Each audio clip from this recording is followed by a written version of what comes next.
Another disappointing weekend for the Atlanta Braves as they drop a series to the Texas Rangers, and the back of the rotation continues to be a problem. We'll discuss all of that. We'll also talk about the biggest performances down on the farm for the Atlanta Braves this past week, including a monster week from Michael Harris, and we'll preview this upcoming series with the New York Mets. All of that on today's Monday episode of Lockedon Braves. So let's get into it. You are Locked On Braves, your daily Atlanta Braves podcast.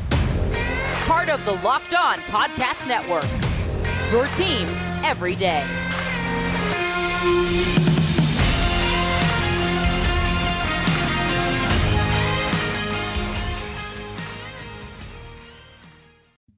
Hey, and welcome back to Locked On Braves, part of Locked On Sports Atlanta, where we cover your favorite Atlanta sports teams each and every day. I am your host, Jake Mastroianni. You can follow me on Twitter at shortstopball. Check out my bio there to see where I am covering the game of baseball, including the Atlanta Braves in written form over at tomahawktake.com. Also, make sure you follow the podcast on Twitter at LockedOn_Braves and subscribe to the Locked On Braves podcast wherever you get your podcast. Subscribe to us on YouTube as well and hit that notification bell so that you get notified every time a new episode is uploaded. And thanks for making Locked On Braves your first listen each and every day. We post episodes daily, 5 days a week, Monday through Friday, and are free and available on all platforms. Before we get into today's episode, I want to remind you that it's brought to you by BetOnline. BetOnline has you covered this season with more props, odds, and lines than ever before. BetOnline, where the game starts. On today's episode, we're going to talk about the best and worst from the weekend for the Atlanta Braves. We'll also do our minor league recap, giving you the top performances down on the farm from the past week, including, again, a huge week from Michael Harris. We'll be discussing that. And then we'll preview this upcoming series with the New York Mets, big 4-game series starting on Monday. But let's talk about the best and worst from the weekend for the Braves. And basically you can say that the best was Friday and the worst was everything after that. And what a truly, again, just disappointing weekend overall for the Braves. It looked very promising to start after a very good game on Friday, maybe one of their best played games of the year, at least offensively, even though they only scored 6 runs, but they had the home run ball working and the pitching was good. You thought maybe this was going to be momentum, after they had won their first series of the year against the Cubs at home. And then you win the first game on Friday in Texas, a team that you should honestly be sweeping. And it looked like maybe they were headed for another series win, and that just didn't happen. The offense went completely silent on Saturday. And then Sunday, the pitching was just dreadful. And another series loss to a team the Braves should be beating. Now, look, we all know from last year you can't worry too much about what happens at the beginning of the year. You would rather be playing your best baseball at the end of the year. I understand that, but this is different this year, and we're going to talk about this Mets team, obviously, in the last segment. You can't fall behind like that. And, again, we are just talking about what's happening now, and the team we're seeing on paper now. I believe I started off last Monday's podcast like this. Just because I'm down on the team right now, and you likely are as well, that doesn't mean things can't change. We know what this team is capable, and that's what's so frustrating about it. This team, and the part of this too is they keep losing to teams that they should be beating. They have had one of the easiest schedules in all of Major League Baseball to start the year. But that just goes to show you, when they are playing like this, they can be beaten by anybody. But on the flip side of that, when they are playing their game and they're clicking on all cylinders and, top to bottom, the lineup is performing consistently and the starting pitching is not walking a ton of batters, this team can still beat anybody in baseball. And hopefully we start to see that this week against the Mets. So I'm not overly concerned about the outlook of this team for this season. But right now, they're just playing terrible baseball. It's just plain and simple. They're playing bad baseball. They're waiting on the 3-run homer. They have no idea how to score without a home run. The pitching, they're just walking too many batters. Defense is not great, especially in the outfield. I know we've seen some improvements with that, with the Merritt out there, but still, with not having Acuna out there every day right now, the outfield defense is not particularly great.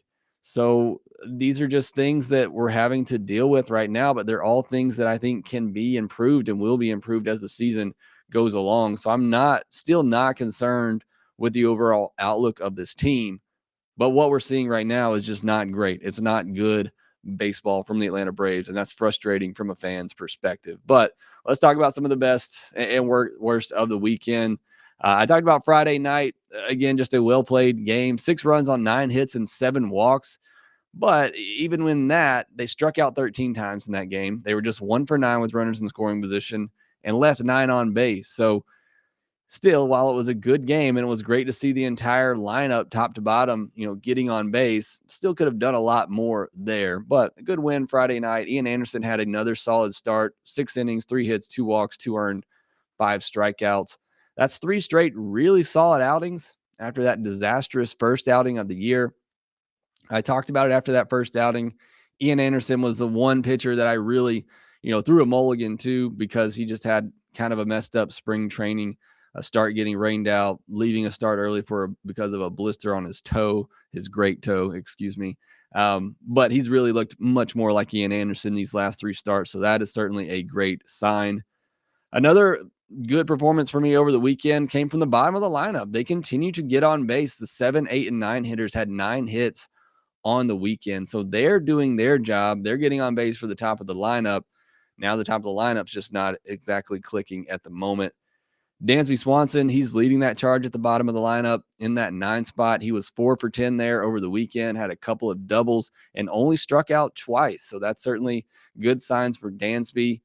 And I think part of that, and I mentioned this on the postcast, I'm not sure if I mentioned it here, but even though Acuna hasn't gotten going yet, just having that threat after Dansby in the lineup, I think has become a huge benefit for him. He's going to continue to see, better pitches, especially as he gets deeper into counts.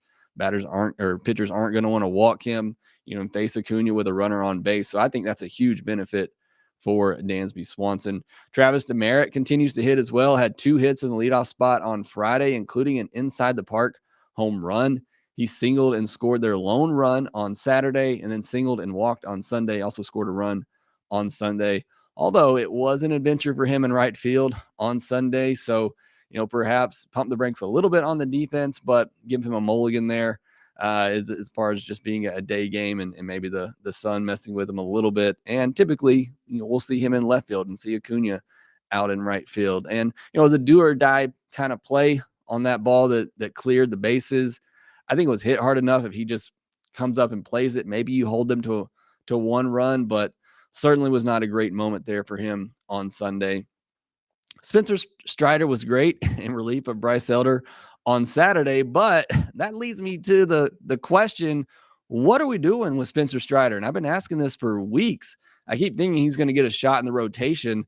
This is twice now where it seemed like you didn't know who was going to start in that 6th spot, and it seemed like Spencer Strider was set up for that, but then you use him in the game before that 6th spot, and you don't give him a chance to start. So I don't know. I don't know what the plan is with Spencer Strider. I don't know why he hasn't been given that opportunity just yet. He's looked great in relief of Bryce Elder, and I talked about that. I think that combination pairs well, but what are we doing with this guy? I don't know. That's really confusing to me. We'll see now that Bryce Elder is back down in AAA, and he obviously won't be making the next start in the 5th spot of the rotation. And Kyle Muller, he wasn't it. He's been optioned down as well. So maybe now this is the time that we see Spencer Strider get that shot in the 5th spot in the rotation. Moving to our worst of the weekend. Unfortunately, Matt Olson, I talked about the bottom of the lineup setting up the top, but, Acuna is not there yet, and that's understandable. He's working his way back. Matt Olson is in a really bad slump at the moment, just 2 for 13 on the weekend with no walks and 4 strikeouts. His plate discipline was so great to start the year. I didn't think we'd see too many series where he doesn't get a walk, but no walks on the weekend, just 6 hits in his last 11 games with 4 walks and 14 strikeouts.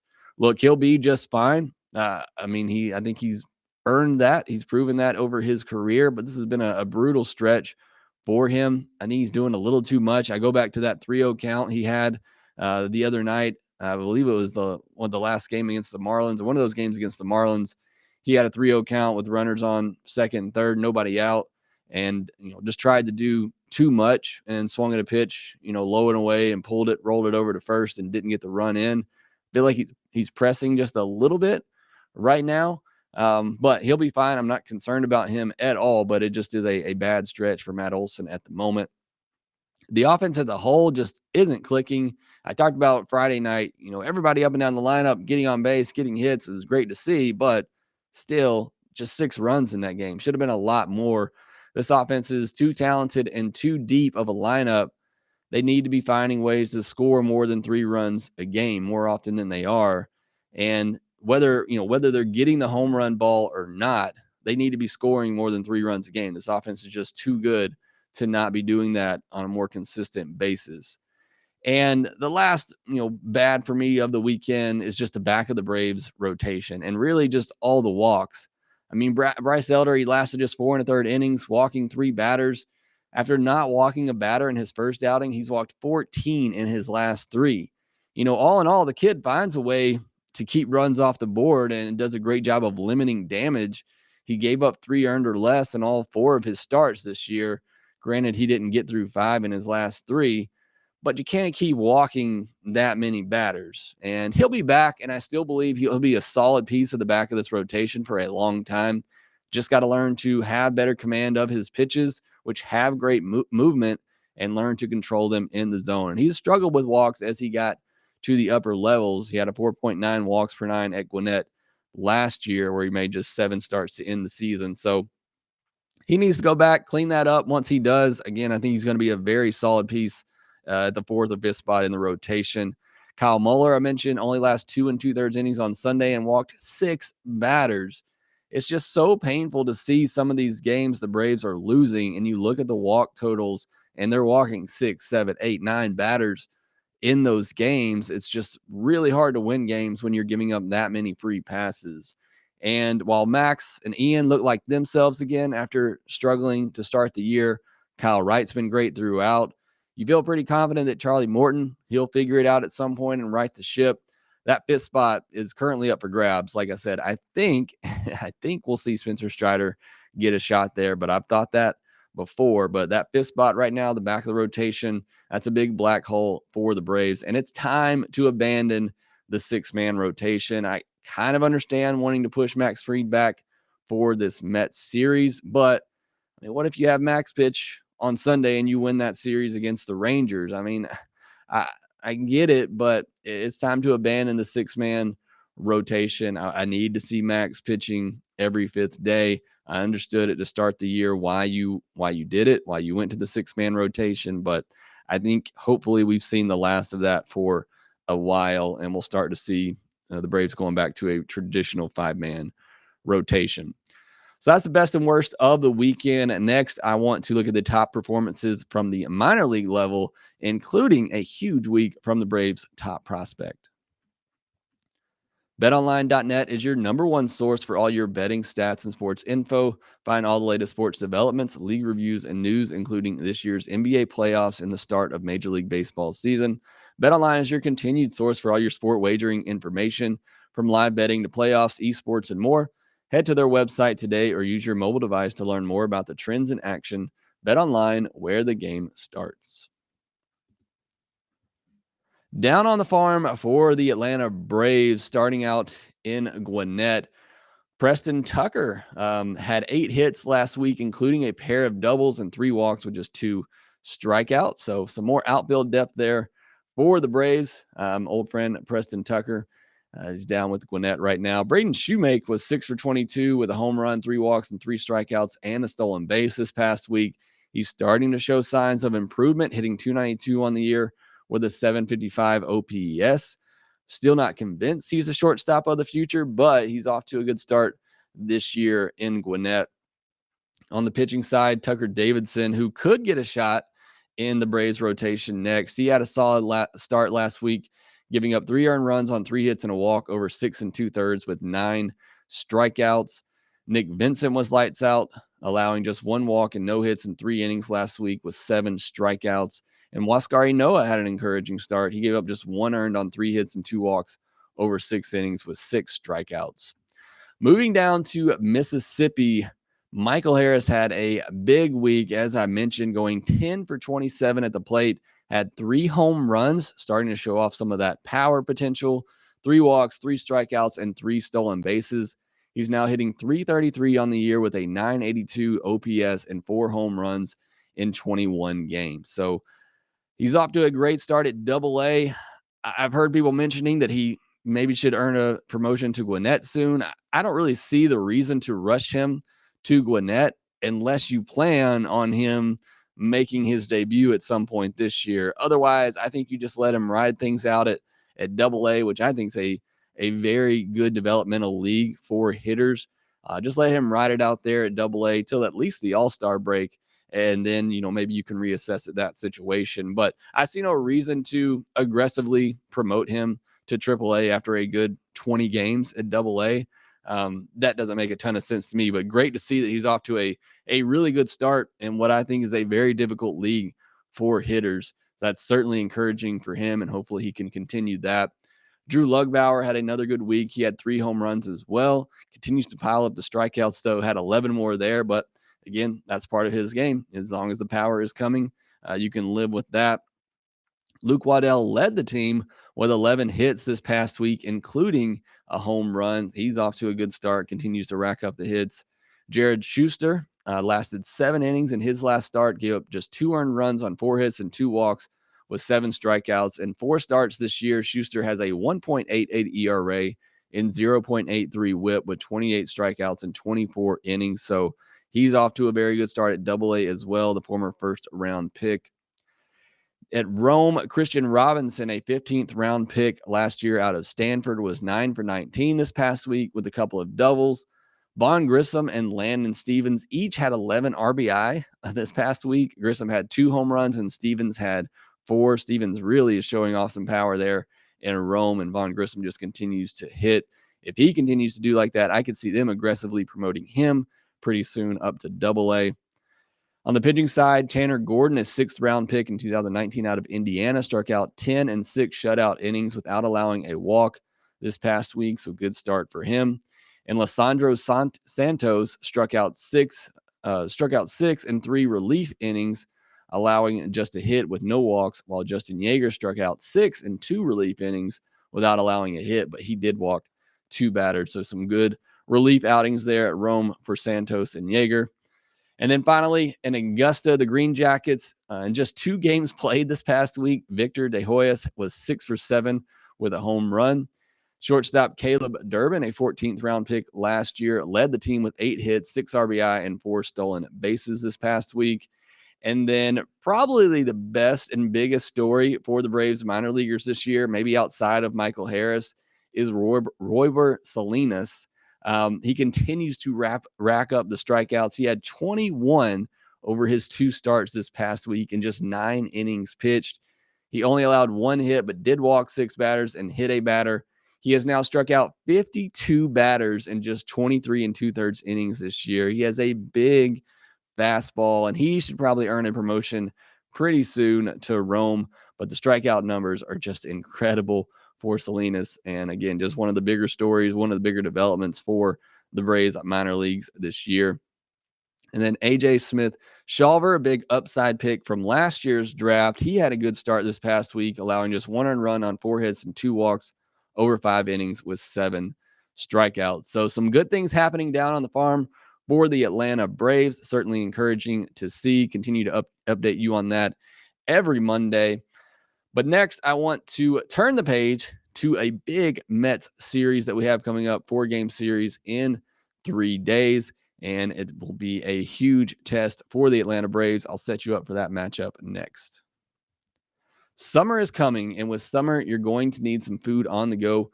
Built Bars are the perfect snack to take on your family vacations. Throw them in your bags and your kids' backpacks. Make sure that everyone has a bar so you are fueled for summer adventures. The best part about Built Bars, they're healthy and delicious. No more sacrificing delicious food for health. With Built Bar, you can have both, and it's easy. All you have to do is go to built.com and order now. All Built Bars and Puffs are covered in 100% real chocolate. That means that with Built Bar, you can eat healthy and actually enjoy doing it. Most Built Bars contain just 130 calories, 4 grams of sugar, 4 net carbs, and 17 grams of protein. Compare that to a candy bar, which usually has around 240 calories, 30 grams of sugar, and dozens of net carbs. Go to built.com to get all your favorites: banana cream pie, raspberry, double chocolate, and so many more, including my favorite, the cookies and cream. They are all delicious, and new flavors are coming out all the time. Check them out at built.com. Go there now and use the promo code LOCKED15 at checkout and get 15% off your order. Again, use promo code LOCKED15 for 15% off at built.com. All right, so we have the first big NL East showdown of the year between the Atlanta Braves and the New York Mets, and this will be a 4-game series with a doubleheader mixed in there on Tuesday. Right now, the pitching matchups look like this. You have Max Fried versus Chris Bassett on Monday night. To be determined versus Carrasco in one of those doubleheaders, and then Morton versus to be determined in the other doubleheader, or you could see Morton versus Carrasco. Either way, we know Carrasco's pitching one of those games, and Charlie Morton will be pitching one of those games for the Braves, and then we'll likely have a call-up or some sort of opener for each team in one of those doubleheaders as well. And then in the finale, should have Ian Anderson versus Mcgill. Mcgill was part of a combined no-hitter his last time out. So should be some great pitching matchups. However, the Braves will miss Max Scherzer, who pitched on Sunday Night Baseball against the Phillies. So he won't pitch in this series. Neither will Taijuan Walker. In addition to, obviously, Jacob deGrom, who is still out for the New York Mets. So, look, the Mets pitching staff as a whole has been very good. They've all been very good to start the season, but you're missing Max Scherzer. Obviously, deGrom's not healthy right now. So that's as good as you could ask for the Braves coming into this series. Now, again, like I said, their pitching is still really good. They're third in baseball in ERA at 2.99. The starters have a 2.61 ERA, while the bullpen at 3.56. Edwin Diaz is looking like Edwin Diaz again. However, he has walked 5 batters in 10 innings. And in fact, if you're looking for a weakness out of their pitching staff, their bullpen has struggled as a whole with walks. They have a 3.89 walk per 9 as a unit. So that's perhaps something that you can key in on late in games for the Braves to try to take some walks against their relief pitchers. But again, their starting rotation has been very good. Their starters all have a whip under 1, and only Carlos Carrasco has a batting average against over 200, and that's just at 202. So, again, this starting rotation has been absolutely great for the Mets to start the year. There's no denying that. This will be a tough matchup for this Braves offense. And then on the offensive side for the Mets, McNeil, Brandon Nimmo, Francisco Lindor, and Eduardo Escobar all have an OPS over 800, with Mark Canha right behind at 793. Lindor and Pete Alonso each have 4 home runs. Their offense leads the league in on-base percentage, and they're second in average, only behind Colorado, and they get it done without the home run balls. They're just 19th in the league in home runs with 18, but they don't strike out a ton, and they take their walks, and obviously they hit for average. Everything that the Braves offense isn't. The Braves offense relying on home run balls. The Mets are not that way. They can score in a variety of different ways. There is no question this will be a challenge for the Braves in this series. I still believe if the Braves play their best brand of baseball, that they're the better team than the Mets. But they're not playing that right now, which makes you really nervous going into this series. And I know the Braves are already really far behind the Mets, but we're still just a month into this season. And I know a lot of you aren't going to like to hear this, but with the way the two teams are playing right now, with the Mets maybe playing the best brand of baseball they're going to play all year, and hopefully the Braves playing the worst brand of baseball they're going to play all year, getting a split in this series on the road feels like a win for the Braves for me. And I think that all starts on Monday with Max Fried. Got to get another good start out of him and get this series off on the right foot. But when you're talking about a 4-game series, against the Mets, who are playing just ridiculously well right now, to get a split, I feel like it's not best case scenario. Obviously, you want to win the series and you need to start making up some ground so you don't fall too far behind. But getting a split on the road against the Mets, I think at minimum is what the Braves need to do in this series. And I think that's honestly an okay result for the Braves here.